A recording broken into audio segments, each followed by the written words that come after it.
Mesdames, Messieurs, bonsoir. Je vous souhaite la bienvenue sur le plateau de la Grande Team. Ravi de vous retrouver pour notre rendez-vous sportif quotidien. Allez, sommaire. Au sommaire de la Grande Team, LGT News.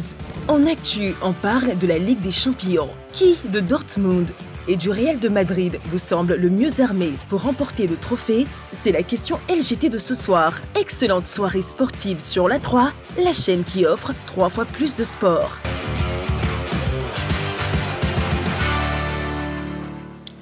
Voilà, aujourd'hui, un jour férié pour la fête de l'Ascension. D'ailleurs, je souhaite une bonne fête. Toute l'équipe de la Grande Team souhaite une bonne fête de l'Ascension à tous les chrétiens d'ici et d'ailleurs. Voilà. Et nous, on sera en direct pendant 1h30, comme chaque soir. Merci de toujours nous suivre sur La 3, sur votre chaîne qui vous offre 3 fois plus de sport, du lundi au vendredi de 20h30 à 22h. Alors, ce soir, je serai donc accompagnée de coach Kouadio Georges. Bonsoir. Bonsoir. N'oubliez pas le micro, s'il vous plaît. Bonsoir, ma très chère Marie-Christine. Vous êtes élégamment habillée, bon, comme tous les jours, tous les soirs. Merci, c'est vraiment gentil. Voilà, et Roger Stéphane...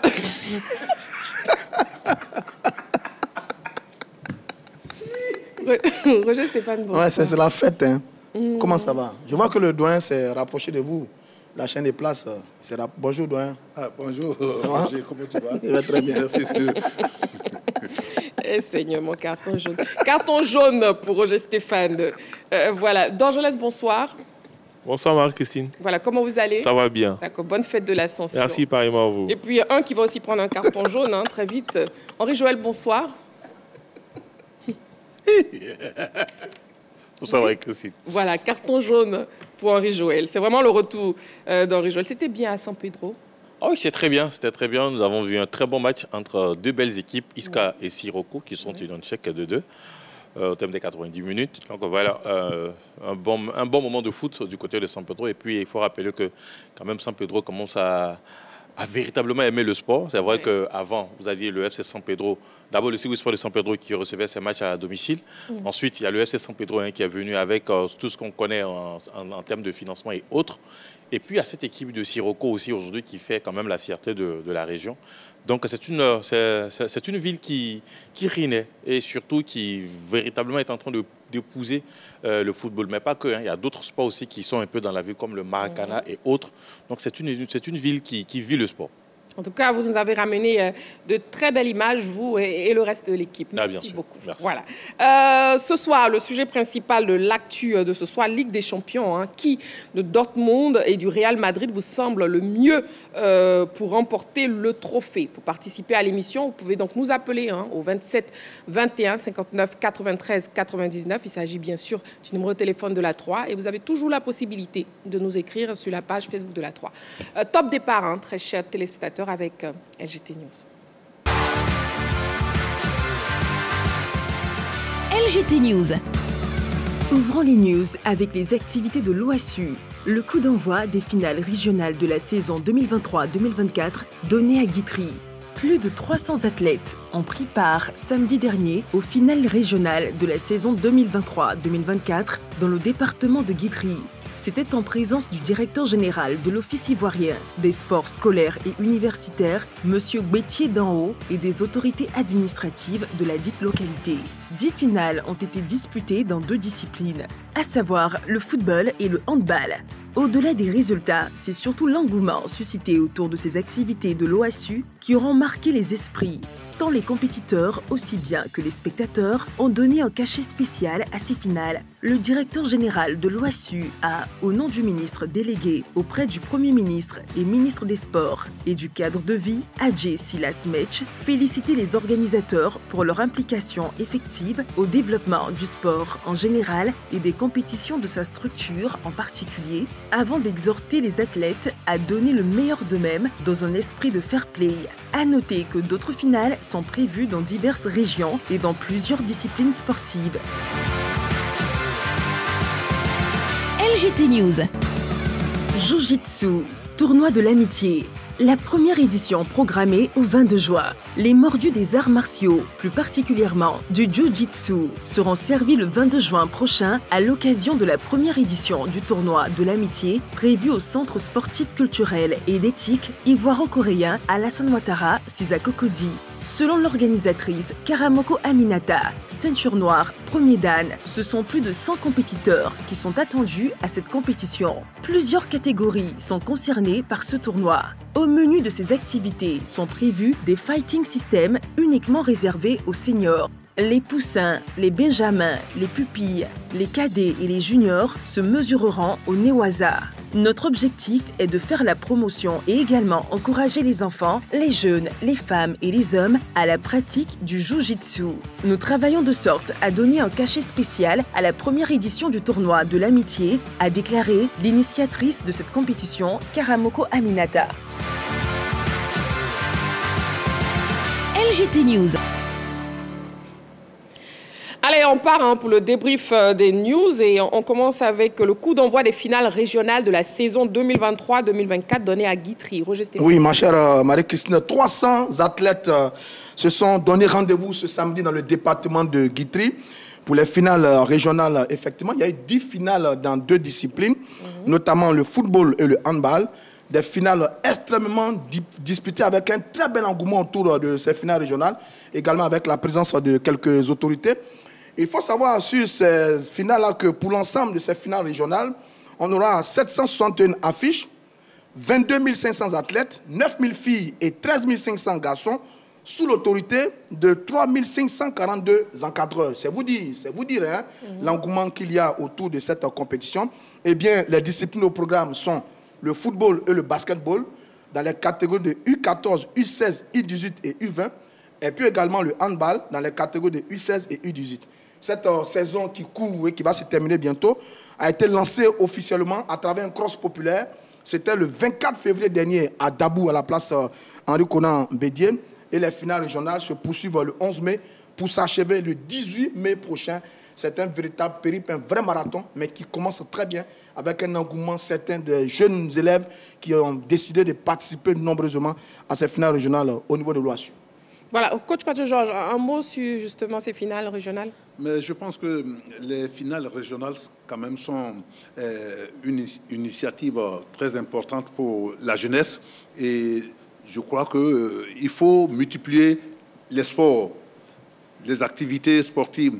Parce que avoir le foot, le hand, peut-être faire un peu d'athlétisme, mais il y a la boxe, il y a d'autres sports qu'il faut essayer d'introduire dans les écoles pour que demain nous ayons une jeunesse qui pourrait choisir son sport et qui pourrait nous amener beaucoup de lauriers.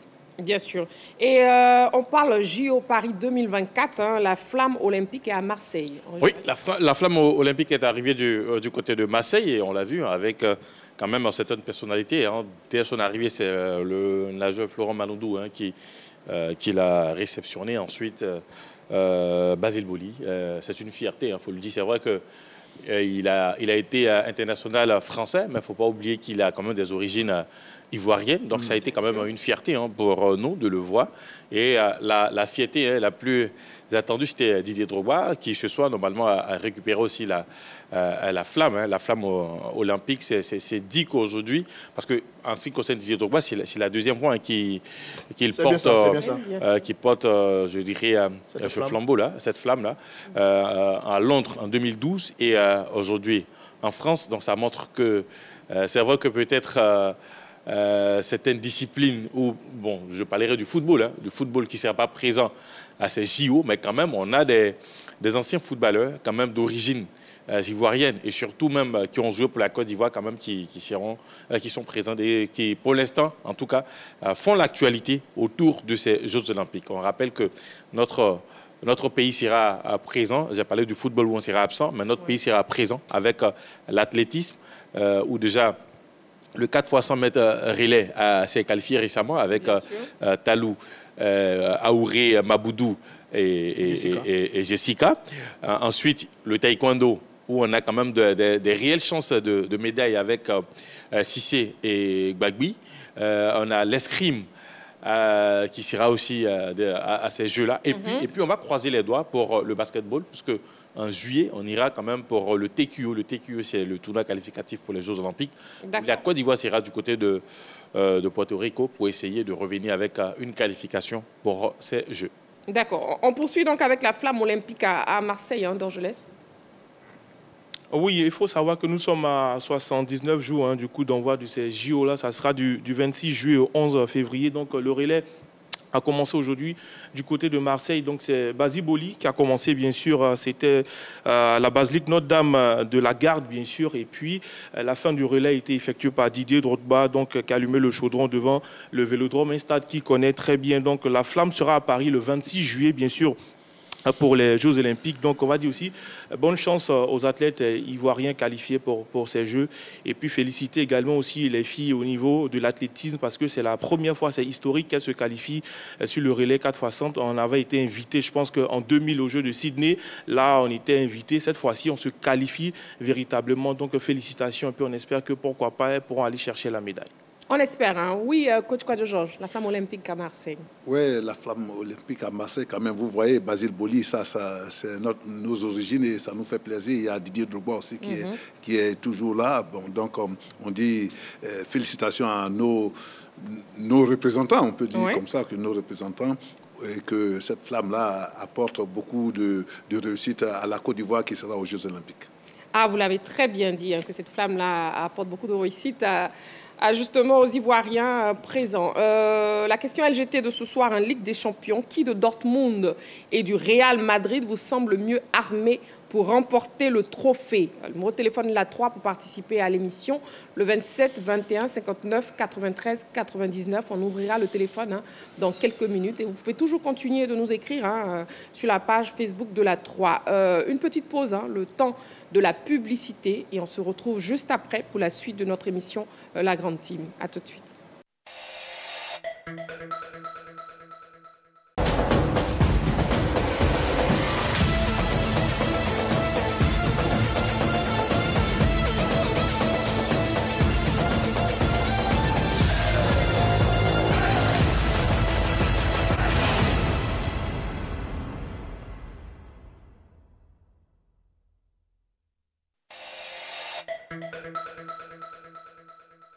Alors, nous sommes en direct sur la 3 jusqu'à 22 h et nous allons passer maintenant au carton de la semaine.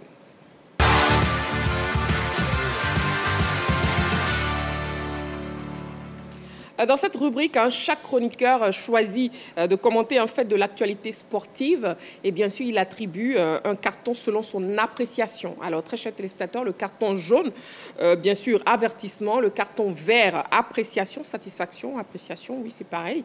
Et puis le carton rouge, sanction. Henri Joël, votre carton, s'il vous plaît. Alors, carton vert à l'équipe du Borussia Dortmund. Le Borussia Dortmund... Voilà, cette équipe-là du côté de l'Allemagne, surtout en championnat, qui véritablement ne jouait pas le premier rôle cette saison. Très très loin dans le classement, à la 5e place. Une équipe qui n'était pas annoncée favorite au niveau des demi-finales quand il y a eu le tirage et qu'elle devait rencontrer le Paris Saint-Germain. Mais voilà une équipe qui, en aller-retour, a réussi à battre Paris et qui va jouer une finale face au Real de Madrid. Alors, c'est une équipe qui, pour moi, arrive toujours à permettre à certains joueurs de se relancer. On connaît tous Jadon Sancho et surtout ses difficultés du côté de Manchester United. Dans cette même équipe, on a un ancien joueur de Manchester United, même s'il était en prêt, Sabitzer. Voilà des joueurs qui, avec leur arrivée du côté de Dortmund, ils ont retrouvé un nouveau visage. On a vu Sancho en aller-retour dans ce match face à Paris. On a vu Sabitzer au milieu de terrain permettre à cette équipe-là non seulement de bien défendre, mais de se projeter en attaque. Et je pense que c'est une très très bonne équipe pour des jeunes joueurs qui veulent passer un cap. Quand on regarde un peu aujourd'hui ceux qui animent en quelque sorte les attaques de grandes équipes, ils viennent pour la plupart du Borussia Dortmund. Quand on prend Lewandowski, il est passé par le Borussia Dortmund. Quand on prend Dembélé, c'est au Borussia Dortmund qu'il a fait ses armes. Aujourd'hui, Jadon Sancho est en train de renaître du côté du Borussia Dortmund. Donc c'est un club qui vraiment permet, c'est un tremplin pour ces jeunes joueurs-là en devenir, de véritablement se se perfectionner et surtout de se lancer dans de très belles carrières. On n'oublie pas aussi un garçon, le Gabonais, Pierre-Emerick Aubameyang, qui a fait ces très beaux jours, Jude Bellingham, voilà, qui ont fait quand même et même Haaland, et pour terminer, oui. voilà, qui ont fait de très bons passages et aujourd'hui, on le voit dans certains très bons clubs et qu'il va falloir suivre dans cette finale face au Real. D'accord, donc carton vert au Borussia Dortmund pour Henri Joël. Coach Quadjo-Georges, votre carton, s'il vous plaît. Ouais, c'est le carton jaune à l'équipe de l'AFAD. Quand même, c'est une très bonne équipe, une équipe encadrée par de grandes personnes qui connaissent bien le football, qui sont des spécialistes même de football. Et quand on part à l'étranger comme ça, à jouer chez l'adversaire, vous menez 2-0 et puis vous arrivez à vous faire remonter et puis perdre sur le fil. Je pense que je dois interpeller cette équipe et surtout les dirigeants pour que cette équipe-là retrouve sa veste d'antan. Voilà, donc carton jaune à l'AFAD. Dorgelès, votre carton, s'il vous plaît. Un carton vert, bien sûr, pour le Real Madrid, Carlo Ancelotti et Rosselló. C'est magnifique ce qu'ils sont en train de réaliser cette saison. Les Merengues, on se rappelle, en phase de groupe dans la poule C, ils sont sortis premiers avec 18 points, 6 victoires en 6 matchs. Ils ont marqué 16 buts. Et la suite de la compétition, c'est victoire sur Leipzig contre Manchester City, un match fou. Ils sont allés se qualifier au tir au but grâce à Rudiger. Et puis, ce qu'on a vu contre le Bayern Munich, quand on voit Alphonso Davies marquer ce premier but, on se dit, enfin, les Merengues vont plier. Mais non, on va dire peut-être les dieux du football sont avec cette équipe de Carlo Ancelotti. Ils réussissent quand même à marquer à la 80, bien sûr, à la 88e et puis à la 91e minute. Rosselló, quand même, 34 ans, qui arrive quand même dans ce club cette saison. Ce n'est pas permis à tout le monde quand même de prendre un attaquant de 34 ans qui est beaucoup plus sur la sortie. Mais non, lui, il était au club de 2009 à 2012. Il était avec la Castille. Après, il a joué avec l'équipe première. Il allait boulinguer un peu du côté de l'Allemagne, à Hoffenheim, à Hanovre. Ensuite, du côté de l'Angleterre, à Newcastle, bien sûr. Et aujourd'hui, il revient à la maison, place de joker. C'est lui qui permet quand même à cette équipe-là de se qualifier pour la finale. Donc, je dis oui, félicitations au Real de Madrid, surtout à son entraîneur qui ne lâche rien, qui sait remplacer ces garçons, qui a de la grinta. Aujourd'hui, ça se ressent sur le terrain. Et Rosselló, pour l'instant, c'est la plus belle histoire qui arrive en demi-finale pour cette équipe-là. Et j'espère que lors de la finale, ils seront toujours dans la joie. D'accord, on espère tous. Roger Stéphane, votre carton. Alors, moi, j'ai un carton vert pour Ndri Kofi Romaric. Il est l'entraîneur de Sol FC. Son équipe était sur une très belle série de 5 matchs et 5 victoires. Et quelle série? 2-0 face au Sporting Club de Gagnoua, 1-0 face à la SOA, 4-0 face à Boaké, 1-0 face au Club Sport de Korogo et 2-1 face à Mouna. 10 buts encaissés, 10 buts marqués, autant pour moi, 10 buts marqués, et oui, un seul but encaissé. Quand il arrivait à la tête de cette équipe-là, Sol FC était 15e avec 15 petits points. Et depuis hier l'équipe était 10e avec 33 points. C'est du très bon travail effectué par Ndri Kofi Romaric à la tête de cette équipe qui confirme sa grande qualité, son potentiel énorme d'entraîneur. Depuis ses débuts dans l'équipe réserve de la SEC Mimosa, ensuite du côté de Zoman au niveau de la Ligue 2, en D3. En D3, oui. Ensuite, la chaîne avec l'AFAD en Ligue 1 et aujourd'hui, il est avec Sol FC. C'est un garçon qui est brillant, qui fait du bon travail. Je pense qu'il a promis un très bel avenir en tant qu'entraîneur au pays. Mais je dis ça, je dis hier, parce que malheureusement, Sol FC a été battu cet après-midi par l'équipe de Football Club de San Pedro pour la journée de championnat, 2-1. Mais on sait tous que les séries prennent toujours fin. Mais avant ça, il y avait une très très belle série de la part de Zoman. Sol FC qui est passé d'une position de relégable 15e et qui est désormais à 3 points du maintien en Ligue 1. C'est formidable ce qu'a réalisé Ndri Kofi Romaric. Bravo à lui. Bravo également à Georges Yao, qui est le président du club, qui a eu le flair d'aller le chercher. La combinaison marche très très bien. Okay. Sol FC qui est en difficulté est en train de se maintenir en Ligue 1 et cela grâce à la patte de Ndri Kofi Romaric. Bravo, carton vert, bravo champion. D'accord, donc carton vert pour à Romaric. Voilà. Très chers téléspectateurs, ce soir, on aura 2 sujets pour l'actu. Donc, le premier sujet avec la question LGT, Ligue des Champions. Qui de Dortmund et du Real Madrid vous semble le mieux armé pour remporter le trophée? Et bien sûr, le deuxième sujet de l'actu, on parlera de la 26e journée de la Ligue 1 ivoirienne qui s'est achevée ce jeudi. On note quelques surprises. Pour l'instant, une petite pause et après, on ouvre le téléphone. À tout de suite.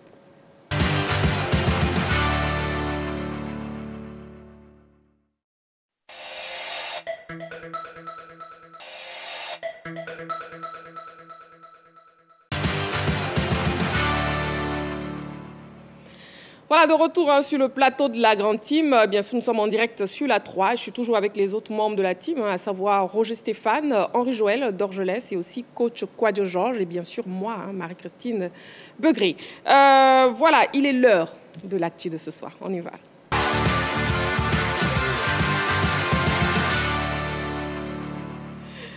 Allez, ce soir, le téléphone est ouvert, déjà, très chers téléspectateurs, pour vous permettre de participer à l'émission, parce qu'on a hâte de vous entendre ce soir, avec vos différents avis. La question LGT de ce soir, Ligue des Champions, qui de Dortmund et du Real Madrid vous semble mieux armé pour remporter le trophée? Le numéro de téléphone, le 27 21 59 93 99. La finale de la Ligue des Champions de l'UEFA opposera le 1er juin prochain au stade de Wembley le Real Madrid et le Borussia Dortmund. L'affiche n'est pas aussi déséquilibrée qu'elle en a l'air. Alors cette vidéo préparée par la rédaction nous donne les premiers éléments d'appréciation. On regarde. 97. Voilà, on ouvre le débat. Qui de Dortmund et du Real Madrid vous semble le mieux armé pour remporter le trophée? Bon, pas de panonceau ce soir. On va commencer avec Henri-Joël. Alors, pour répondre à cette question, je vais essayer d'abord de parler un peu des 2 forces en présence avant de dire... on a en face une équipe historiquement qui fait peur, qui est le Real Madrid, et qui sait s'adapter en fonction de l'adversaire en face. On a vu le Real dans des systèmes où l'équipe en face a dominé, notamment City, mais ils ont su faire le dos rond et après ils ont piqué quand il le fallait, ou des matchs où ils ont dominé l'adversaire, même s'il y a eu quand même quelques moments de faiblesse, mais ils ont réussi quand même à s'imposer, notamment face au Bayern de Munich. Ils ont en face une équipe qui n'était pas annoncée favorite, le Borussia Dortmund, mais qui a montré sa capacité de résilience, notamment face à cette équipe de l'Atlético de Madrid. Ce n'est pas n'importe qui bat l'Atlético de Madrid. D'accord, très bien. On vous a donc écouté, Henri-Joël. Vous pouvez participer à l'émission, très chers téléspectateurs, n'oubliez pas, le 27 21 59 93 99. Alors, qui de Dortmund et du Real Madrid vous semble le mieux armé pour remporter le trophée? Roger Stéphane. Bon, je ne vous cache pas que je vais supporter Dortmund pour cette finale. Évidemment, à cause de Sébastien Haller, je serais très heureux qu'il gagne cette Ligue des Champions. Mais pour être honnête avec vous, l'équipe la mieux armée, c'est évidemment l'équipe du Real de Madrid. D'abord, le Real de Madrid fait une meilleure saison. Ils sont champions d'Espagne, ce qui n'est pas le cas de l'équipe de Dortmund qui est 7e. Ensuite, le Real fait un meilleur parcours que l'équipe de Dortmund. Le Real a sorti Leipzig et surtout Manchester City et le Bayern de Munich. C'est costaud. Par contre, Dortmund, c'était PSV, Atlético et Paris Saint-Germain. Sur la qualité de jeu, le Real de Madrid est beaucoup plus puissant que cette équipe de Dortmund, collectivement, individuellement. Le volume du jeu du Real est impressionnant. C'est une équipe équilibrée. Mais attention, attention, attention. Elle part avec les faveurs des pronostics et tous ces ingrédients que je viens de citer. Parce que quand on a vu le Real de Madrid face à City, quand on a vu le Real face au Bayern, on s'est dit quelle équipe peut l'arrêter véritablement dans cette compétition. Mais attention, une finale reste une finale. C'est un match assez particulier. Tout est possible. Ne vendons pas la peau de l'ours avant de l'avoir tué.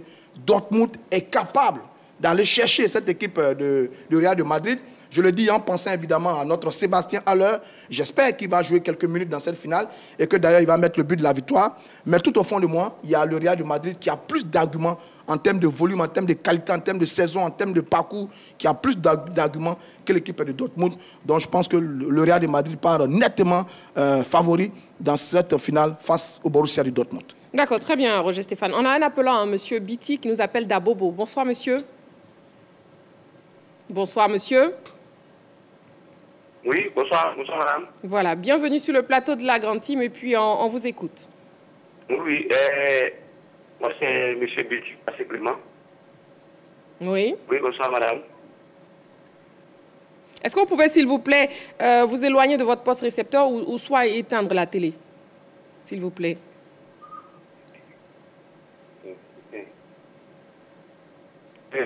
Moi j'appelle pour le Real de Madrid. Allô, Monsieur Biti? Oui, madame. Voilà, je vous redonne la question, s'il vous plaît. Qui de Dortmund et du Real Madrid vous semble mieux armé pour remporter le trophée? On vous écoute. Ah, c'est un peu compliqué. Hein. Si vous pouvez nous rappeler, s'il vous plaît, Monsieur Biti, au 27 21 59 93 99. Merci. On va écouter Dorgelès. Allez, tout de suite, je pars pour le Real Madrid parce que ça a été une saison magnifique. Je pense que Roger Stéphane a bien résumé la situation. Au niveau du championnat, ça a été un peu compliqué au départ dans ce mano à mano, bien sûr, avec Riron, avec Barça, tout et tout. Mais le Real de Madrid a réussi à prendre la tête du championnat et remporter le titre du côté de l'Espagne, qui pendant 90 minutes va vouloir laisser la possession de la balle vraiment à cette équipe des merengues. Non, elle va vouloir jouer et je suis sûr que sur des contres, la différence peut arriver. Cette équipe de Madrid vraiment a tous les arguments, que ce soit sur coup de pied arrêté, dans les jeux courts, dans les ballons en profondeur. Surtout, c'est l'esprit autour du Real de Madrid qui fait peur dans cette finale. C'est une équipe qui peut être menée 2-0 en première mi-temps et rien n'a encore joué. Et jusqu'à présent, ça a souri à cette équipe. Donc, pour cette finale, attention, on aura une équipe qui va venir défendre Dortmund, elle ne va pas venir jouer, mais avec la grinta, avec l'esprit qui est autour de cette formation du Real de Madrid, qui n'a rien lâché jusqu'à aujourd'hui, se retrouver en finale, je pense que ça sera difficile pour cette formation de Dortmund de battre le Real de Madrid en finale. D'accord, donc pour vous, c'est plus le Real de Madrid. Effectivement. D'accord, ok. Coach Quadio Georges, et vous? Mais pour moi, c'est aussi le Real de Madrid, parce que c'est un état d'esprit. Le Real de Madrid, c'est un état d'esprit. C'est un tout. Ce n'est pas de grands joueurs seulement, mais c'est un vestiaire avec un règlement. Il y a tout ce qu'il faut pour qu'on ait une grande équipe, parce que ça paye énormément bien. Et aussi, le recrutement des joueurs, ce n'est pas un recrutement fait au hasard. On peut suivre un joueur pendant 3-4 ans avant de le prendre. Et quand vous voyez un homme comme Résolu, il a été au Real. Il a tourné partout. Il est revenu à 34 ans. L'équipe a su pourquoi il fallait le faire venir. Jouer 10 minutes et marquer 2 buts pour aller en finale, c'est énorme. D'accord. Excusez-moi, coach Quadio Georges, ce que vous dites est tellement intéressant. Je vais vous laisser terminer avec assez de temps, juste le temps de prendre l'appelant M. Germain Kouakou qui nous appelle de Daloa. Bonsoir, M. Germain Kouakou. Oui, bonsoir. Marie-Christine. Voilà, bienvenue sur le plateau de la Grande Team. Et puis, on vous écoute, hein, qui de Dortmund ou du Real Madrid vous semble mieux armé pour remporter le trophée? Ok, merci bien. Avant tout propos, comme je l'ai dit la dernière fois, je réitère encore mes condoléances les plus sincères à toute la famille de la RTI. Merci beaucoup. Par rapport à ce que nous savons tous, je ne vais pas retourner le couteau dans la plaie. Merci beaucoup. Voilà, et puis vous dis encore merci aussi pour la joie que vous nous procurez, surtout l'occasion que vous nous donnez de nous exprimer sur certains sujets. Je vous en prie. Voilà, mais aujourd'hui, je voulais, je ne sais pas, vous décourager un peu pour vous dire le sujet que vous abordez en tant qu'Ivoirien. Moi, je ne trouve pas ça normal. D'accord, ok, d'accord. Donc, merci et bonne soirée. Voilà, donc le sujet de ce soir, c'est bien cette question. Je vous donne la question. Qui de Dortmund et du Real Madrid vous semble mieux armé pour remporter le trophée? Et n'oubliez pas aussi, hein, très chers téléspectateurs, qu'en deuxième partie, pour l'actu, nous parlons donc de la 26e journée de la Ligue 1 ivoirienne. Voilà, je vous laisse terminer, coach Quadio Georges. Je disais que le Real était un grand club. Tactiquement, c'est une équipe qui s'adapte à l'adversaire et qui va jusqu'au bout. Le Real n'a jamais lâché. Et comme je le dis, c'est un état d'esprit, le Real. Et donc, pour moi, Dortmund ira pour sa 3e finale.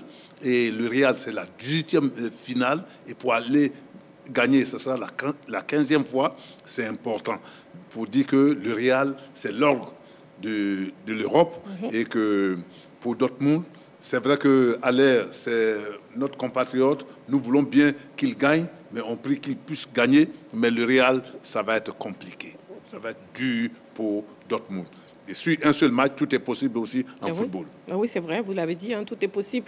En football, c'est 90 minutes de jeu et avec le temps additionnel et tout. Mais bon, je vois que vous êtes plus pour Real Madrid, excepté Henri Joël qui croit en la surprise avec Dortmund. Oui, moi je crois à une surprise avec cette équipe de Dortmund. Déjà, moi j'ai été impressionné par Dortmund, notamment dans le match face à l'Atlético de Madrid. Parce qu'en Europe, les équipes capables de battre l'Atlético en aller-retour ne sont pas... on peut les compter sur le bout du doigt. Hein. Ils ont réussi à dominer cette équipe de Madrid. Et dans ce match face à Paris, non seulement ils gagnent à domicile, mais ils vont gagner à Paris. Ça, c'est énorme. Parce qu'aujourd'hui, avoir peut-être l'équipe de Paris en face du Real, c'est vrai que le Real partirait favori face à Paris, mais on verrait ce match d'un autre œil. On se dirait que peut-être, oui, Paris peut avoir la chance de gagner. Quand on voit l'équipe de Dortmund, elle est équilibrée du gardien à l'attaque. C'est vrai qu'il n'y a pas de grand nom. Il n'y a pas de grand nom comme au Real. Là, Roger Stéphane l'a dit, en termes d'effectifs, il n'y a même pas match, il n'y a même pas photo quand on prend de la défense. Mais quand même, sur les lignes, vous avez des joueurs capables de faire le job. Quand tu prends la défense, vous avez un garçon comme Mats Hummels qui est là depuis des années. Il est passé au Bayern, il est revenu du côté de Dortmund. Vous arrivez au milieu de terrain. Tout ça. En sélection, vous arrivez au milieu de terrain. Vous avez Sabitzer, qui était du côté du Bayern de Munich, qui est là. Quand vous partez en attaque, vous avez le jeune Füllkrug. C'est vrai que c'est un jeune, mais il est devenu comme un cadre. Sans oublier Makoros, qui aujourd'hui est devenu comme un joker, et le jeune Adeyemi. Donc, c'est une équipe. On va poursuivre, Henri Joël, s'il vous plaît. On a M. Koumba Lo Abou qui nous appelle d'Abobo. Bonsoir, monsieur. Bonsoir, madame. D'accord, bienvenue sur le plateau de la Grande Team. Et puis je vous donne la question à LGT. Qui de Dortmund et du Real Madrid vous semble le mieux armé pour remporter le trophée? Oui. La connexion. Allô? Oui, je vous écoute. Pouvez vous éloigner de votre poste récepteur, s'il vous plaît? Bien sûr, vous pouvez éteindre votre télé, sinon ça crée un décalage. Oui, oui. Tu connais Dortmund, moi, je pense qu'il n'y a pas match. D'accord. Et Real va gagner. OK. C'est vrai qu'on a un souci là-bas, Sébastien Haller, mais Real va gagner ce match. D'accord. OK. Il n'y a pas match chez moi. D'accord. C'est bien noté. Merci beaucoup pour votre participation. Je vous laisse terminer. Oui, donc comme je l'ai dit, c'est une équipe qui est équilibrée, qui n'a pas de star. On ne joue pour personne, tout le monde joue pour l'équipe. Et je pense que c'est ce qui fait la force de cette équipe de Dortmund. Alors, je vais essayer de faire un petit rapport par rapport à l'heure. Oui. Vous savez, à l'heure, il est venu à la CAN étant blessé. La suite, on connaît avec l'équipe nationale. Il est avec Dortmund, il est blessé. La suite, donc ça veut dire qu'il va remporter la finale. Non, mais ça veut dire que Henri Joël, il joue la carte de la surprise. Quand il parle, il joue la carte de la surprise. Et évidemment, c'est une finale. Une surprise est possible. Il y a une finale. C'était 90 minutes. Bien sûr. Deux faits de jeu, un fait de jeu, le schéma peut changer. Mais c'est la carte de la surprise. Parce que sur tous les arguments qu'il développe, le Real est supérieur. Collectivement, le Real est supérieur. Individuellement, le Real est supérieur. Sur la saison, sur le parcours. Là, il parle de la performance de Dortmund face à l'Atlético. Mais il ne parle pas des deux performances du Real face à City et face au Bayern. Ils n'ont pas perdu en Angleterre. Ils n'ont pas perdu en Allemagne. C'est ça le Real de Madrid. Donc c'est vrai que, comme moi je vous ai dit, et je ne vais pas changer non plus, parce qu'il y a ces valeurs à Dortmund, mais en termes de football, sur la saison et tout le reste, l'équipe qui doit nous faire pâlir en ce moment, c'est bien l'équipe du Real de Madrid. Maintenant, on est en finale d'une compétition. Je me souviens de la finale de 95 entre le Milan AC et l'équipe de l'Ajax. Il n'y a pas photo. Ajax a gagné 1-0. Je me souviens de la finale de 2005, si ma mémoire est bonne, entre le Milan et Liverpool. Mi-temps, 3-0 pour le Milan. À la fin, c'est Liverpool qui s'est imposé. Donc, sur une finale, tout est possible. Mais de faire de façon objective, l'équipe qui a plus de pourcentage de gagner en termes de tout, c'est bien la formation Real de Madrid. Mais Dortmund peut créer la surprise. Et la surprise, ça existe au football. D'accord, la surprise, ça existe au football, vous l'avez dit, Roger Stéphane, et puis c'est votre avis aussi, donc respectez aussi l'avis de... Oui, on est dans la contradiction. Voilà, respectez l'avis d'Henri Joël, pour lui, c'est Dortmund. Voilà. Avant de prendre d'Angela, je crois que nous avons un appelant. Hein. Monsieur Amani, qui nous appelle des deux plateaux. Bonsoir, monsieur Amani. Bonsoir, madame. Bienvenue sur le plateau de la Grande Team. Et puis, on vous écoute, hein, qui de Dortmund et du Real Madrid vous semble mieux armé pour remporter le trophée? Ok. Allô, l'appel de deux plateaux. Allô. Allez-y, monsieur, s'il vous plaît, on vous écoute. Ok. D'accord, bon, désolé, hein, vous pouvez nous rappeler au 27 21 59 93 99. Bon, une petite information, j'aimerais s'il vous plaît, lorsque vous appelez, très chers téléspectateurs, si vous pouvez éteindre votre poste récepteur, éteindre la télé ou carrément vous éloigner, sinon on ne peut pas vous entendre et vous ne pourrez malheureusement pas participer à l'émission. Ça sera bien dommage parce qu'on a véritablement envie de vous entendre, on a envie d'avoir vos avis. Voilà. C'est une faute technique de la part des appelants. Voilà. Il y a un carton là-bas. Voilà, carton jaune à tous ces appelants. Oui, D'Angeles, on vous écoute. Oui, non, moi, c'est sur le parcours quand même de Dortmund. Dortmund, ce n'est pas un foudre de guerre. Et puis, quand on a vu ce match Paris Saint-Germain-Dortmund, pour moi, quand Dortmund gagne, c'est tout à fait normal pour moi parce que Paris, jusqu'à présent, se cherche au niveau de la Ligue des Champions. Et sur ce qu'on a vu après... Il ne faut pas forcément regarder ce qui se passe dans les médias parce qu'il y a tellement de choses. Quand cette formation doit jouer, il y a trop de tapage autour. Mais sur le terrain, moi, je ne suis pas surpris. Vous mettez Dortmund, vous mettez le Paris Saint-Germain, mais le Dortmund a plus d'histoire que le Paris Saint-Germain, tout simplement. En termes d'effectifs, je suis désolé, mais il y a quand même pas mal de bons mondes qui sont passés là-bas. Donc, quand Dortmund bat cette équipe du Paris Saint-Germain, pour moi, il n'y a rien de surprenant dans cela. Le Paris Saint-Germain, ce n'est pas une grosse machine, quand même, sur le plan européen. Je suis désolé de le dire. Donc, quand Dortmund gagne, on est d'accord, mais le parcours quand même du Real de Madrid force le respect quand même. Force le respect, c'est les adversaires. C'est Leipzig, c'est Man City, c'est le Bayern. C'est pas tout le monde qui peut battre ces équipes-là, on va dire, qualification après qualification. Et comment est-ce qu'on se qualifie? C'est pas 1-0, c'est pas 2-0. Ce sont des matchs avec des buts, avec du jeu. Il y a quelque chose qui se passe dans ces matchs-là. Donc pour moi, l'esprit de vainqueur, on a l'impression qu'elle est sur cette équipe du Real de Madrid qui démontre sa force. Elle peut vous laisser dominer et puis à la fin, elle fait le taf. Aujourd'hui, pour moi, non. Dortmund, certes, arrive en finale, mais soyons sérieux, soyons clairs. Cette formation-là sera en difficulté en finale. Et puis, on sait, nous sommes au football, vous pouvez dominer, ne pas gagner, mais pour être réaliste quand même, cette formation du Real de Madrid, normalement, devrait passer. Très bien, merci beaucoup D'Angeles, mais n'essayez pas de changer l'avis d'Henri Joël, je ne cesse de le répéter, s'il vous plaît, c'est son avis, voilà, pour lui, ce sera Dortmund. On a un appelant, Monsieur Traoré, qui nous appelle d'Abobo Anador. Bonsoir, Monsieur Traoré. Bonsoir, Marie-Christine. Bienvenue sur le plateau de la Grande Team, et puis on vous écoute. Dortmund ou Real Madrid? Mais, madame, vous savez qu'il n'y a rien à dire dans ça. Hein. Tout le monde sait que c'est le Real qui va remporter la coupe, la Maison Blanche. Elle est comme la SEC d'Abidjan en Côte d'Ivoire ici. Hein. C'est la meilleure équipe, c'est la seule équipe sur laquelle tout le monde peut compter qu'il y a une finale. Vous avez vu, même la SEC malade est partie prendre une coupe au Ghana. Donc c'est comme ça. Le Real de Madrid ou rien. Parce que nous avons nos compatriotes qui allaient à l'heure là-bas. Oui. Mais vraiment, je suis patriote, c'est vrai, mais la réalité de ne pas cacher la main, le soleil à la main. Ah bon. La victoire, c'est chose qu'on appelle le Real Madrid. D'accord. On sent que vous êtes un mimo. Hein. Vous êtes un mimo. Et un madrilène. J'ai commencé à supporter la SEC depuis 66. Ah, voilà ça. Vous êtes vraiment un bon mimo. Aujourd'hui, j'ai 11 ans. Voilà, félicitations. Donc vous savez, regarde la différence. Voilà. Donc, je mourrai mimo. Voilà. Bon, on espère que vous allez mourir très tard, en tout cas.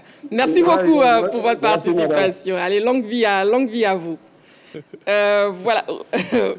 Mais Joël. Moi, ce qui me surprend un peu, c'est que... Mais on va avancer, juste oui, après votre rapidement. réponse. On présente aujourd'hui le Bayern de Munich comme aujourd'hui une grosse machine. C'est vrai que l'histoire appartient au Bayern, tout appartient au Bayern, mais cette saison, ce n'est pas une grosse équipe du Bayern.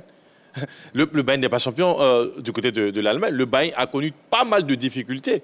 Donc, quand aujourd'hui, c'est vrai que l'histoire, je suis d'accord.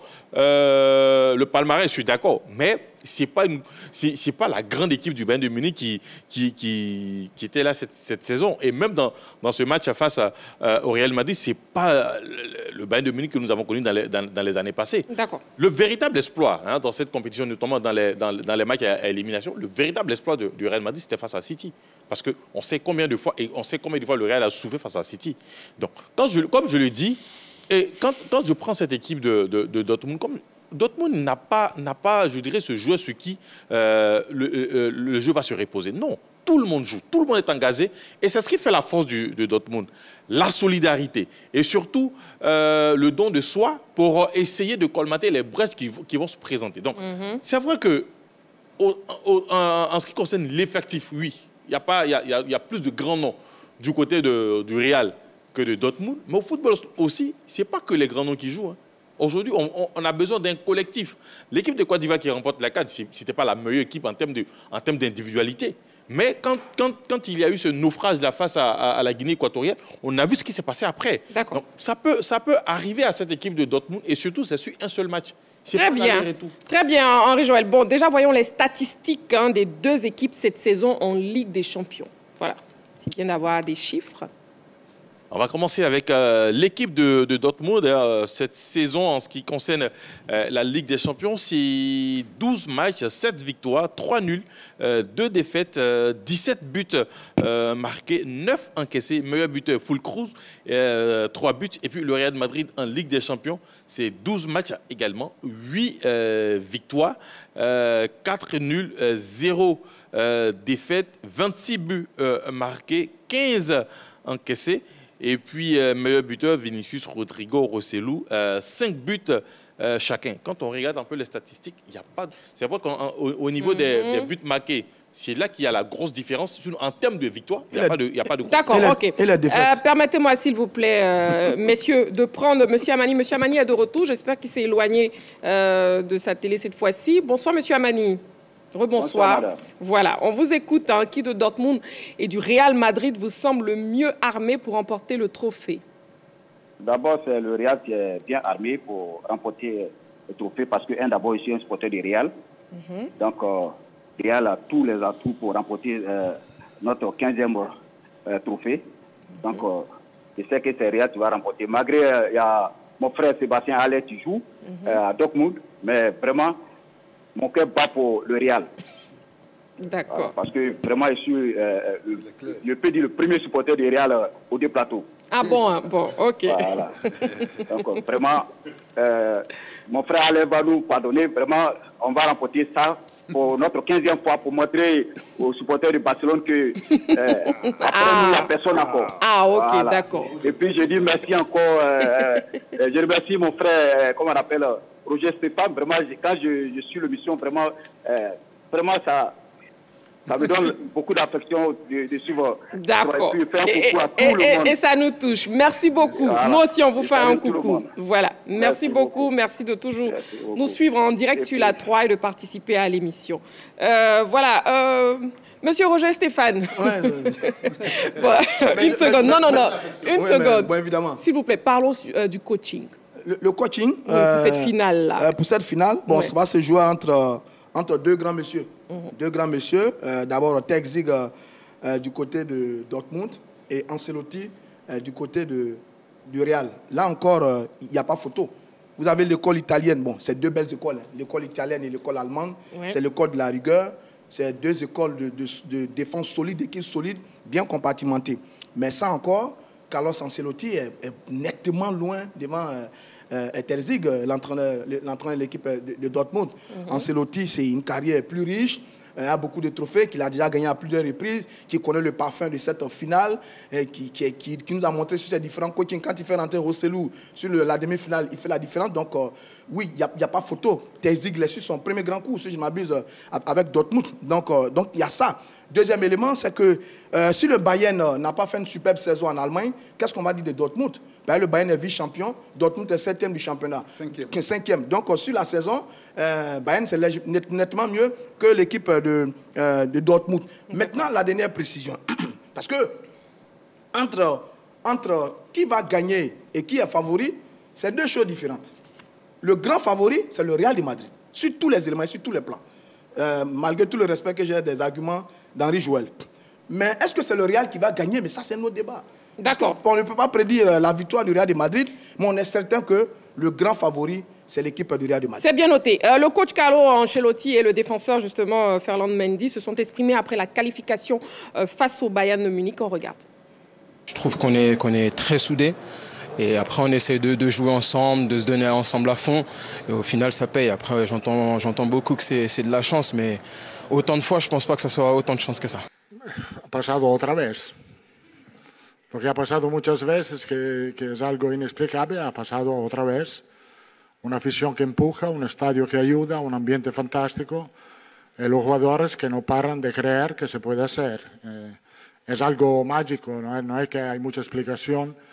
Teniendo en cuenta que hemos jugado bien, creo que el partido ha sido un partido difícil, complicado, pero hemos tenido oportunidad, buen control del partido y después hemos tenido la fuerza de no perder la cabeza cuando nos han marcado y a poco recuperar el partido. Creo que es obvio para mí agradecer la afición, agradecer el club y sobre todo los jugadores que han hecho una temporada que nadie esperaba. Yo tampoco, no esperaba que esta plantilla era capaz de hacer lo que ha hecho hasta ahora, porque llegar a la final es un éxito.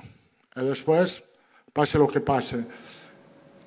Voilà, nous allons revenir sur ces propos avec vous, coach Kwadjo Georges. Juste une seconde. Le temps de prendre M. Ben Mamadou qui nous appelle de Korogo. Bonsoir, monsieur. Oui, bonsoir. Bienvenue sur le plateau de la Grande Team. Et puis pour vous, Dortmund ou Real Madrid? Oui, pour moi, c'est du 50-50. Puisque quand vous regardez, c'est une finale. Ok. J'ai dit bien, c'est une finale. Oui. Donc, c'est du 50-50. Parce que quand vous regardez Dortmund, l'équipe de Dortmund, elle a mérité d'être là. Elle mérite amplement sa place. Donc, c'est vrai, il y a un léger avantage en termes de collectif côté Real. Mais je pense qu'une finale reste une finale. Et Dortmund aura amplement son mot à dire. Donc, c'est vrai, quand vous regardez en Ligue des Champions, on ne lui a pas favori. Mais Dortmund aussi, c'est une équipe à ne pas négliger parce qu'elle peut créer la surprise. D'accord, ok. Voilà, ça, c'était mon avis. Vous n'êtes pas supporter du Barça, hein? Non, je suis Real, mais je suis supporter Real même. Je ne suis pas Barça, je suis Real. D'accord, mais vous êtes... Voilà. Mais une finale, là, ça doit se jouer. C'est Puisque clair. quand vous regardez, Dortmund aussi a mérité pour être en finale. Quand vous regardez le parcours, là, c'est la responsabilité aussi. C'est très bien dit. Voilà, merci beaucoup. Merci beaucoup, monsieur Ben Mamadou, qui nous appelait de Korogo. Donc pour lui, c'est du 50-50. Voilà, parce que Dortmund a mérité sa place en finale. Bon, le Real Madrid est-il vraiment favorisé par l'arbitrage?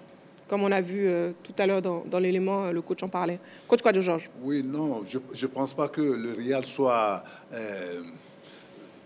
la cible de tel ou tel pour que le Real gagne à tout moment. Non.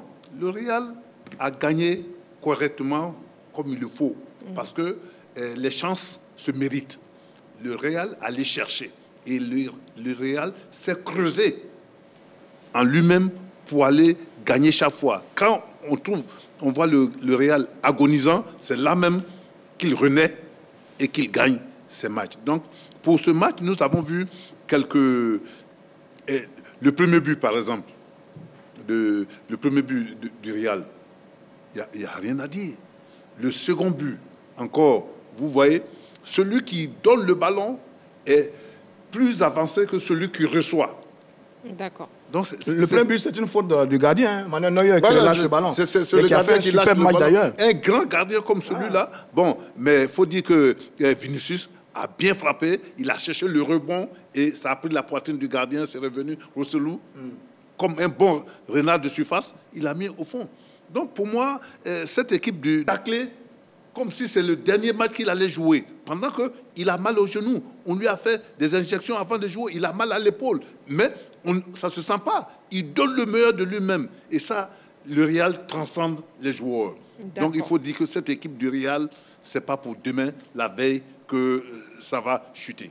D'accord, c'est bien noté, coach Kwadjo Georges. Qui de Dortmund et du Real Madrid vous semble mieux armé pour remporter le trophée? Écoutons s'il vous plaît le public sportif ivoirien. Au regard de ce qui précède, quand vous voyez un club qui a fait par exemple, je dirais 11 ans sans jouer une finale de la Ligue des Champions et qui s'est donné corps et âme pour être là où ils sont aujourd'hui, moi je pense qu'ils vont batailler jusqu'à la fin, ils vont se donner à fond.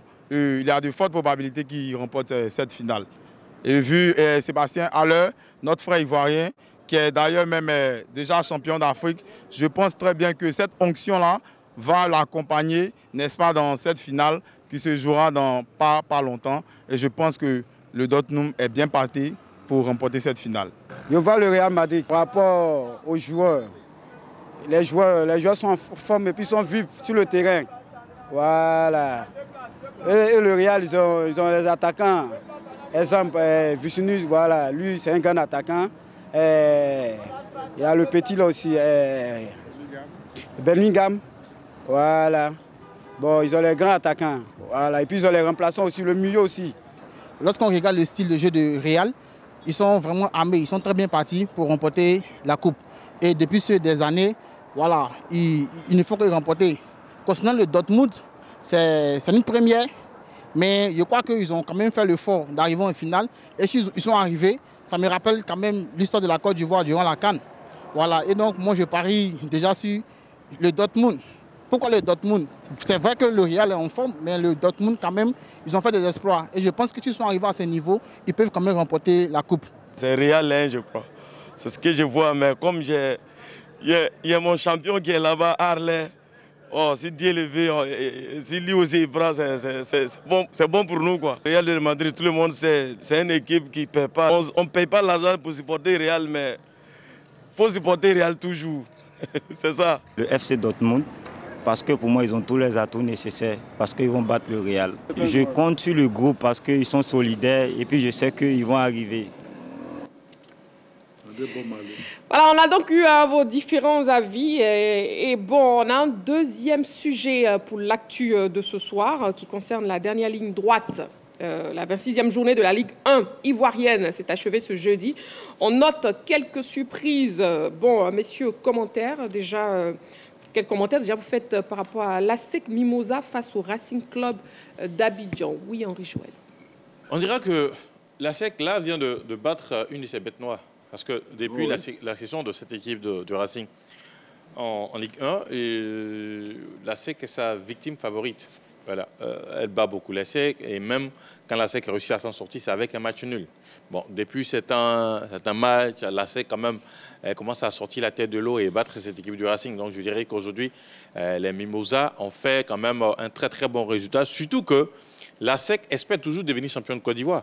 Quand on voit un peu l'écart qu'il y a entre l'ASEC et l'équipe de San Pedro, 5 points, il fallait aujourd'hui, parce que vu que avant bien sûr le match de l'ASEC face au Racing, San Pedro avait gagné, donc San Pedro était parti à 8 points, donc pour l'ASEC il fallait toujours maintenir l'écart de 5 points, puis espérer, pourquoi pas peut-être dans les journées à venir, un faux pas de San Pedro pour pouvoir se rapprocher et mettre la pression sur l'équipe de San Pedro.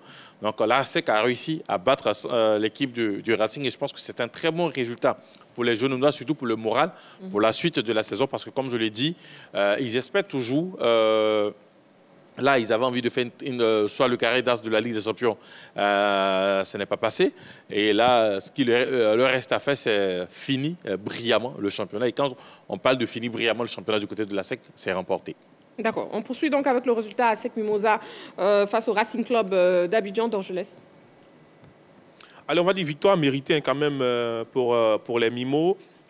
Après, on savait, jouer la Ligue des Champions et venir jouer le championnat, à un moment donné, ça a commencé à fatiguer dans les jambes. Aujourd'hui, il n'y a plus la Ligue des Champions. Les Mimos vont se concentrer sur le championnat. Et face à cette formation du RCA, je pense qu'ils savaient qu'il y avait un peu comme un petit duel entre ces deux équipes-là. Et les Mimos, grâce à Tubada, à Josapha, bien sûr, a réussi quand même à gagner ce match 1-0. Je pense que c'est mérité dans l'ensemble parce que on le sait, l'appelant qui a appelé l'a dit, chaque année on se dit c'est l'ASEC, c'est l'ASEC. Maintenant, il y a des équipes qui se réveillent, qui ont bousculé cette équipe des Mimosas jusqu'en fin de saison. Donc voilà, aujourd'hui, grâce à cette victoire-là, ils remontent quand même dans le classement. On met la pression quand même sur cette formation du RCA et du FC San Pedro. Est-ce qu'ils vont finir champions? On va dire point d'interrogation parce que ça veut dire que cette formation du FC San Pedro doit perdre quand même des matchs. Est-ce que ça va être le cas? Pour l'instant, on ne sait pas. Nous sommes au football parce que le FC San Pedro est bien parti pour finir champion. S'il y a la concentration, je pense que c'est possible cette année pour cette formation du FC San Pedro d'aller jouer la Ligue des Champions. Donc rien n'est encore terminé. La victoire est méritée pour les Mimos. En tout cas, un résultat, on peut le dire quand même, qui profite au FC San Pedro qui a battu Sol FC. Hein. Oui, Sol FC cet après-midi, 2-1. Je le signalais tout à l'heure lors des cartons. Il confirme cette bonne saison. C'est une belle victoire en face à une équipe de Sol FC qui était en pleine confiance depuis un certain temps. On avait dit 5 matchs, 5 victoires. Alors l'équipe de San Pedro sortait d'une défaite 1-0 face au Stade Abidjan. Il fallait se ressaisir rapidement et faire un bon résultat. Ça a été fait. Le RCA maintenant a 56 points. Ils ont 5 points d'avance sur l'équipe du RCA qui a 46 points et 6 points d'avance sur l'équipe de la SEC Moussa qui a RCA 46 points, ASEC Moussa 45 points. Quand on regarde ces 3 équipes du trio de tête, certains observateurs m'avaient prévenu, Stéphane, attention, cette équipe de RCA, elle va pas terminer comme vous dites, là, elle va lever le pied. Il y a une équipe, il y a un groupe qui va aller jouer un tournoi à l'extérieur. D'accord, on a d'ailleurs le classement. Voilà, est-ce que le groupe est revenu? Va s'afficher Est-ce que le groupe est revenu est bien revenu? Donc, le RCA est en train de marquer le pas. Allez, à l'issue de la 26e journée, hein, le FC San Pedro est toujours leader avec 51 points plus 18, suivi du Racing Club d'Abidjan qui a 46 points plus 13. La SEC vient complète le podium avec 45 points plus 15. Et puis au bas du tableau, vous avez Boaké qui est sorti de la zone rouge, 14e. Le Sporting Club des Gagnois qui a 25 points, 15e. Et la ZID à Bengrou, 16e avec 22 points. La ZID qui se dirige tout droit vers la Ligue 2. Ah bon? Ah oui. Ce sont les chiffres qui parlent. Ce sont les chiffres qui parlent, hein, coach Kouadio Georges. Pour l'instant, il se dirige vers la Ligue 2. Bon, en tout cas, on a aussi le Stade d'Abidjan et la SOA. Est-ce qu'on peut dire que ces 2 clubs-là sont crédibles pour une place africaine? Le stade est 4e, hein, c'est bien ça. Mais devant, vous avez 3. Oui. Je pense que la SEC va maintenir le tempo. La SEC va vraiment maintenir le tempo. Les jeunes noirs sont mieux concentrés maintenant sur le championnat, la Coupe nationale, après l'élimination en Ligue des Champions. Je pense que le Football Club San Pedro va garder également son tempo pour la fin de la saison. Par contre, il y a cette équipe de RCA qui me perturbe un peu. Est-ce que le Stade Abidjan peut pousser légèrement pour venir chercher le RCA qui, pour beaucoup, va lever un peu le pied, va baisser un peu... bon, lever le pied, ce n'est pas un thème très exact, hein, mais va baisser un peu en régime parce qu'entre se partager sur un tournoi à l'extérieur, là, j'ai pas... Le tournoi, il est fini. Voilà, oui, mais maintenant, ils reviennent dans quelles conditions? Ils reviennent dans quelles conditions? Est-ce qu'ils ont toutes les formes sont épuisées? Mais ça laisse une très belle fin de saison, notamment une belle bataille quand même entre les Bleus Rouges du Stade Abidjan et les Jeunes Noirs de la SEC Moussa. Je pense que la SEC va mettre le tempo et puis derrière, le Stade va essayer de grappiller, je parle le résultat du Stade par rapport au match, mais le Stade est bien en embuscade. Mais le podium, il y a 3 équipes qui ont vraiment envie de maintenir leur place et je pense que ça va certainement se jouer jusqu'au bout de la saison. Oui, coach Kouadio Georges. Oui, je pense que le Stade a quand même la possibilité de pouvoir trouver de la place pour l'Afrique et puis le Stade mérite d'être africain. Mais je vois que c'est serré entre RCA et la SEC. Un point. Il y a un seul point. Et donc, comme le dit Roger, si le RCA n'est pas vraiment dans le coup, cette équipe risque de dégringoler et puis que le Stade puisse arriver à ce stade-là. Oui, alors, au niveau de l'Afrique, déjà, il faut savoir qu'on aura 4 places. Donc, le premier et le deuxième pour la Ligue des Champions, le troisième pour la Coupe de la Confédération et puis le vainqueur de la Coupe nationale, pour la Coupe de la Confédération. Donc, à ce stade, du classement, on aurait le FC San Pedro et Racing pour la Ligue des Champions et la SEC pour la Coupe de la Confédération.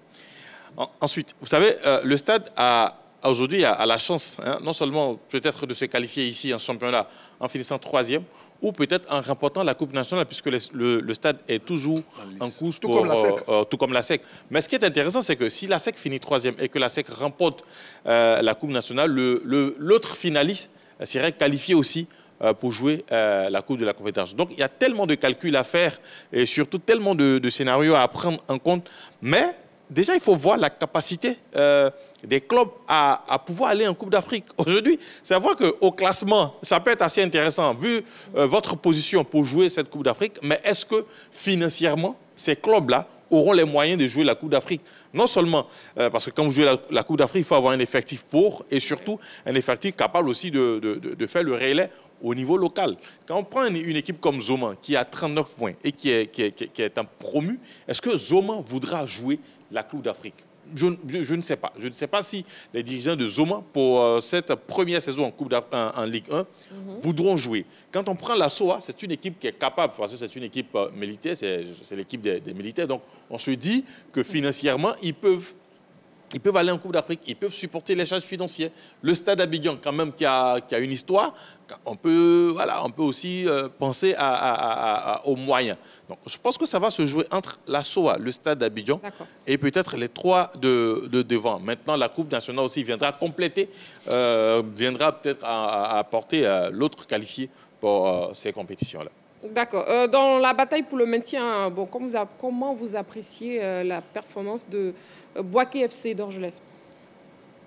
Allez, c'est bien dommage. Hein. Après, pour les équipes de l'intérieur, je dis le véritable problème, je pense que d'abord, l'effectif, est-ce que c'est le traitement des joueurs? Parce que pour aller chercher souvent les premières places, est-ce que les joueurs sont dans les conditions? Est-ce que tout est réuni pour que ces joueurs-là se donnent à fond aujourd'hui? Voir Bouaké dans cette partie du tableau, les clubs de l'intérieur ont à peu près la même difficulté. On sait que ce sont des clubs qui ne sont pas dans les villes, tout le monde joue à Abidjan. Après, en termes de qualité d'effectif, est-ce qu'on a assez d'argent pour aller chercher ces joueurs capables de nous permettre de peut-être monter ou d'aller chercher les coupes? Pour moi, pour Bouaké, comme pour l'Asie d'Abengo, pour moi, c'est toute une question d'effectif. Je pense qu'aujourd'hui, on n'a pas encore trouvé le bon système.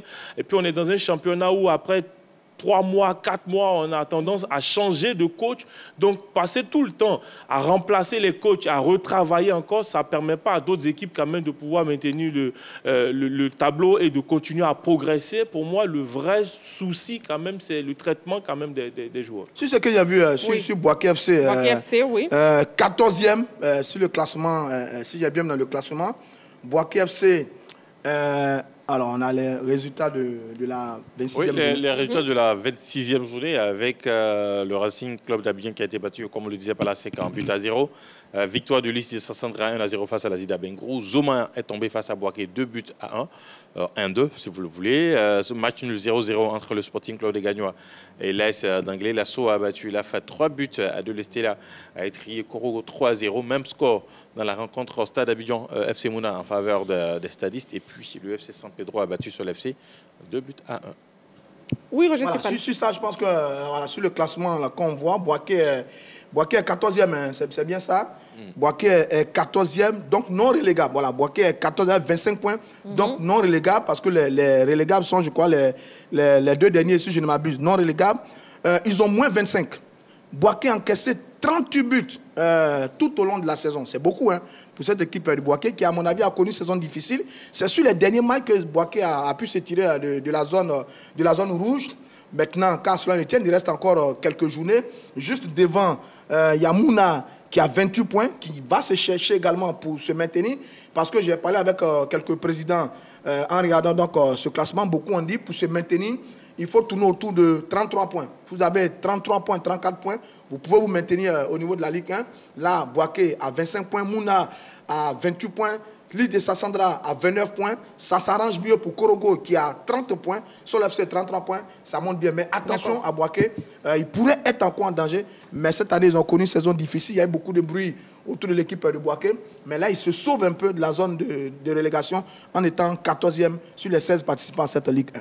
Ok, coach Kwadjo Georges, et enfin au bas du classement, on a Sporting Club et aussi l'Asie d'Abengourou. Oui, c'est 2 clubs quand même, 2 clubs mythiques, 2 clubs qui ont beaucoup apporté dans ce football de Côte d'Ivoire. Et ce serait dommage que ces 2 clubs-là partent en 2e division. Et je dis que rien n'est encore joué depuis la 10e place, Sol FC, jusqu'à la 16e place. Tout est possible. Tout est possible parce que Sol a 33, plus peut-être un match nul serait sauvé, mais Korogo qui a 30 points, Lys 29, Mouna 28, Bouaké 25, Sporting 25, Asie 22, mais ces équipes-là sont en danger. Et oui, je pense que les prochains résultats peuvent changer beaucoup de choses. Oui, Henri Joël. Alors, depuis un moment, Boaké ne perd plus. Boaké ne perd plus, tout se passe très bien. Du côté de Boaké, il y a beaucoup de langues qui parlent, qui disent qu'apparemment Boaké ne perdra plus de match jusqu'à la fin de la saison. Ah bon? Oui, parce que bon, pour l'instant, parce que quand on regarde un peu cette équipe de Zoma et Boaké, sur le papier, c'est vrai que Zoma est promu. Mais sur le papier, le favori, c'est Zoma. Mais bon, Zoma est tombé face à Boaké et on sent qu'il y a une sorte de renaissance du côté de Boaké qui est en train de permettre à cette équipe quand même de sortir de la zone rouge.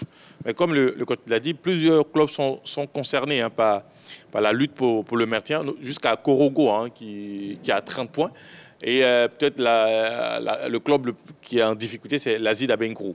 Quand on sait que tout au long de la saison, quand même, il y a eu beaucoup de bruit du côté de l'Asie, avec l'entraîneur Oussou Israël, qui a eu quand même des démêlés avec la direction, où on a parlé de certains joueurs qui, dans l'entendement, avaient envie de boycotter certains matchs.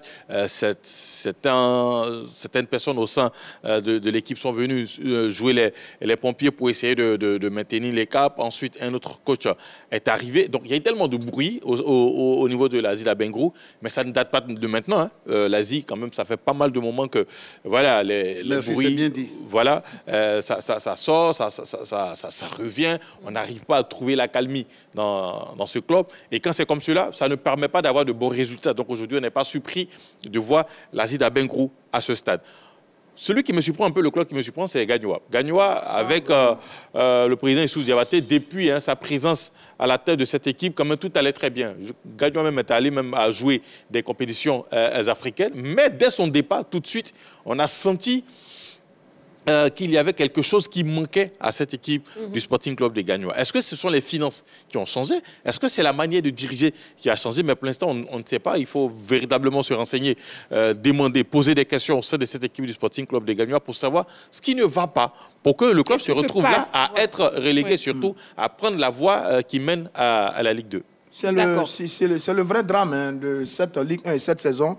Le Sporting Club de Gagnoa. 15e. Ils ont 25 points, moins 15. Ils ont une seule victoire sur les 5 derniers matchs. Sporting Club de Gagnoa. Si je ne me trompe pas, ils ont même été derniers par moment. C'est une saison... c'est terrible. Je ne sais pas, le départ de Youssouf Diabaté n'a pas fait du bien à cette équipe Sporting Club de Gagnoa. Parce qu'il n'y a pas longtemps, c'était quand même une formidable équipe qui jouait les hauts du tableau.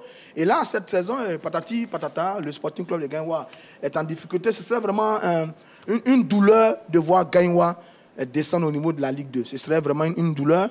C'était une belle équipe avec un très bel effectif. Il avait réussi, le président Diabaté à l'époque, d'avoir dans cette équipe quelques bons anciens joueurs dans le groupe, dont les Mansour, Kwaku, etc., etc. Mais là, depuis, on ne sait pas ce qui arrive au Sporting Club de Gagnoa. Les questions sont nombreuses. Est-ce que c'est un problème de fonds? Parce qu'il était le principal bailleur de fonds de cette équipe de Gagnoa. C'est un homme d'affaires prospère, il est maire, etc., etc. Est-ce que c'est un problème de gestion par rapport à la nouvelle équipe dirigeante qui est là? Mais il y a eu entendre qu'il a placé un de ses lieutenants à la tête du club. Bon, enfin bref. Voilà, vous l'avez très bien dit. Ce que Gagnoa enfin bref. n'est pas très bien. Voilà, messieurs, c'était donc le résumé de la 26e journée de la Ligue 1 ivoirienne, voilà, qui s'est achevée ce jeudi.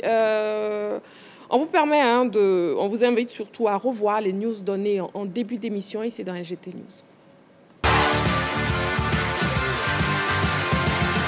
LGT News. Ouvrons les news avec les activités de l'OASU. Le coup d'envoi des finales régionales de la saison 2023-2024 donné à Guitry. Plus de 300 athlètes ont pris part samedi dernier aux finales régionales de la saison 2023-2024 dans le département de Guitry. C'était en présence du directeur général de l'Office ivoirien des sports scolaires et universitaires, M. Bétier d'Enhaut, et des autorités administratives de la dite localité. 10 finales ont été disputées dans 2 disciplines, à savoir le football et le handball. Au-delà des résultats, c'est surtout l'engouement suscité autour de ces activités de l'OASU qui auront marqué les esprits. Tant les compétiteurs, aussi bien que les spectateurs, ont donné un cachet spécial à ces finales. Le directeur général de l'OASU a, au nom du ministre délégué auprès du Premier ministre et ministre des Sports et du cadre de vie, Adjé Silas Metch, félicité les organisateurs pour leur implication effective au développement du sport en général et des compétitions de sa structure en particulier, avant d'exhorter les athlètes à donner le meilleur d'eux-mêmes dans un esprit de fair play. À noter que d'autres finales sont prévues dans diverses régions et dans plusieurs disciplines sportives. LGT News. Jiu-Jitsu, tournoi de l'amitié. La première édition programmée au 22 juin. Les mordus des arts martiaux, plus particulièrement du Jiu-Jitsu, seront servis le 22 juin prochain à l'occasion de la première édition du tournoi de l'amitié prévu au Centre sportif culturel et d'éthique ivoiro-coréen Alassane Ouattara, Sisakokodi. Selon l'organisatrice Karamoko Aminata, ceinture noire, premier dan, ce sont plus de 100 compétiteurs qui sont attendus à cette compétition. Plusieurs catégories sont concernées par ce tournoi. Au menu de ces activités sont prévus des fighting systems uniquement réservés aux seniors. Les poussins, les benjamins, les pupilles, les cadets et les juniors se mesureront au Newaza. Notre objectif est de faire la promotion et également encourager les enfants, les jeunes, les femmes et les hommes à la pratique du Jiu-Jitsu. Nous travaillons de sorte à donner un cachet spécial à la première édition du tournoi de l'amitié, a déclaré l'initiatrice de cette compétition, Karamoko Aminata. LGT News. LGT News. JO Paris 2024. La flamme olympique est à Marseille. La flamme olympique est arrivée en France après 12 jours à voguer sur le Belém. Florent Manodou, champion olympique en 2012, s'est saisi en premier de la torche. Après avoir réalisé un premier relais avec la championne paralympique Nantona Keita qui a transmis la flamme au rappeur marseillais Jules qui à son tour a allumé le chaudron olympique. Rappelons que plusieurs stars, dont le franco-ivoirien Basile Boli, la légende du football ivoirien Didier Drogba, ont pris part à ce relais de la flamme olympique. LGT News. Voilà, c'est la fin de la grande team de ce soir. Merci beaucoup, très chers téléspectateurs. Merci pour votre présence et votre fidélité, toujours à la grande team. Merci Roger Stéphane, merci coach Quadio Georges. Merci Henri Joël et merci Dorgelès. On se retrouve demain en direct pour la dernière de la semaine. D'ici là, prenez soin de vous et n'oubliez pas, faites toujours du sport.